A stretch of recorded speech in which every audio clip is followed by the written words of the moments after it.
வணக்கம். சாவித்திரி சமையலுக்கு உங்களை வரவேற்கிறேன். இப்போ அருமையான சுவையில் மணமான சுவையான சத்தான நீர்மோர் சுலபமான முறையில் எப்படி செய்யலாங்கிறத பார்க்கலாங்க.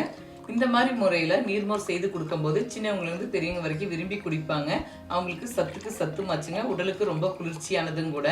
நம்ம முன்னோர்கள் முன்னமே சொல்லி வச்சிருக்காங்க, அதாவது நீரை சுருக்கி மோரை பெருக்கி உணவில் சேர்த்துக்கிறது ரொம்ப நல்லதுன்னுங்க.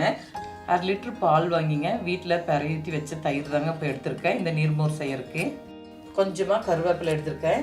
உங்களுக்கு எந்த அளவுக்கு தேவையோ அதுக்கு தகுந்த மாதிரி எடுத்துக்கோங்க. ரொம்ப அதிகமாக போட்டாலும் கொஞ்சம் கசப்புத்தன்மை இருக்கிற மாதிரி இருக்கும். இப்போ 4 டம்ளர் அளவுக்கு நான் மோர் செய்யறதுனாலங்க அதுக்கு தகுந்த அளவுக்கு இஞ்சி, கருவேப்பிலை, கொத்தமல்லி தலை எல்லாம் எடுத்திருக்கேன். சிறிதளவு மல்லித்தலை, இது கூடவே கொஞ்சமாக பொடியாக நறுக்குன இஞ்சி, இது கூட காரத்துக்கு பச்சை மிளகாய் எடுத்துருக்குங்க. மிளகாய் காரம் பிடிக்கிறவங்க சேர்த்துக்கலாங்க, இல்லைன்னா தவிர்த்துட்டு மிளகுத்தூள் கடைசியாக மோரில் கலந்து கூட குடிச்சிக்கலாம். மோருக்கு தேவையான அளவுக்கு கல்லுப்பு இதிலே சேர்த்து அரைச்சிக்கிறேங்க. கொஞ்சமாக தண்ணி விட்டு நல்லா நைஸாக அரைச்சி எடுத்துக்கலாங்க. இப்போ நல்லா நைஸாக அரைச்சி எடுத்துட்டேங்க. இதை வடிகட்டி எடுத்துக்கலாம்.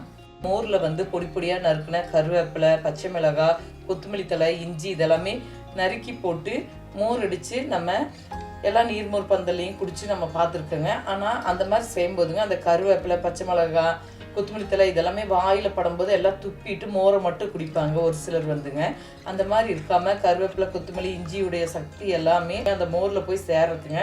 நம்ம அரைச்சி நீர்மோரில் கலந்துக்கலாங்க. இப்போ நல்லா வடிகட்டிட்டு திப்பி திப்பியாக இருக்கிறத நம்ம எடுத்துடலாம். இப்போ அரைச்சதை வடிச்சிட்டேங்க. இப்போ ஜூஸர் ஜாரில் நீங்கள் நார்மல் மிக்சி ஜாரும் கூட எடுத்துக்கலாங்க. நான் எனக்கு ஜூஸர் ஜார் எடுத்துருக்கேன். இப்போ தயிர் தேவையான அளவுக்கு சேர்த்துக்கலாம்.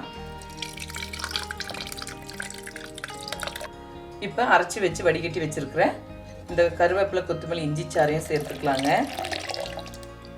இது கூடவே உப்பு சேர்த்துருக்கிறனாலேங்க தேவைப்பட்டால் கடைசியாக பத்தலைன்னா பொடி உப்பு சேர்த்துக்கலாம். இப்போ நல்லா அடிச்சு எடுத்துக்கிட்டானாங்க வெண்ணெய் மிதங்க அந்த அளவுக்கு. இது கூட தேவையான அளவுக்கு தண்ணி சேர்த்துக்கலாங்க. இந்த தயிருமே இது கூட அரைச்சி வச்ச மசாலா கலவையும் சேர்த்துங்க. ஒரு 2 அடி அடிச்சுக்கிட்டா போதுங்க. இல்லாட்டி ரொம்பவும் வெண்ணெய் திரண்டு வந்த மாதிரி இருக்கும். ஒரு சிலருக்கு அந்த வெண்ணெய் திரண்டு மிதங்கிறது பிடிக்காது. ஒரு சிலருக்கு அந்த வெண்ணெயோட சாப்பிட ரொம்ப நல்லா இருக்கும். நீங்கள் அதுக்கு தகுந்த மாதிரி பார்த்து 2 அடி அடிச்சுக்கிட்டாலே போதுங்க. மிக்சி ஜாரில் போட்டுட்டு பாருங்கள், வீட்டில் சுத்தமான பசும்பாலில் உரை ஊற்றி வச்சுருக்கிற தயிரில் அடிச்சுங்காட்டி பாருங்கள் எவ்வளோக்கான வெண்ணெய் மிதங்கி வந்திருக்கு. இதுதாங்க பட்டர் மில்க்குன்னு சொல்லுவாங்க, அதாவது சுத்தமான மோருன்னு சொல்லுவாங்க. இதெல்லாமே வெண்ணெய்ங்க. பாருங்க, உங்கள் கையில் பாருங்கள் தெரியுதா? உடலில் ஏற்படுற வறட்சி ஆகட்டுங்க, தோலில் ஏற்படுற வறட்சி ஆகட்டும், அது போக நீர்க்கடுப்புன்னு சொல்லுவாங்க. நீர்க்கடுப்பு, வயிற்று உபாதைகள் இதெல்லாமே சரி செய்யறதுக்காகட்டுங்க. உடல் குளிர்ச்சிக்கு இந்த மாதிரி மோர் அடிக்கடி உணவில் சேர்த்துக்கிறது நல்லதுங்க. இப்போ அருமையான சுவையில் சத்தான பட்டர் மில்க், அதாவது நீர்மோர் சுவையாக செய்துட்டேங்க. இதே முறையில் செய்து பாருங்கள். இந்த வீடியோ பிடிச்சிருந்தா லைக் பண்ணுங்கள், ஷேர் பண்ணுங்கள், சப்ஸ்கிரைப் பண்ணுங்கள், கமெண்ட்ஸ் பண்ணுங்கள்.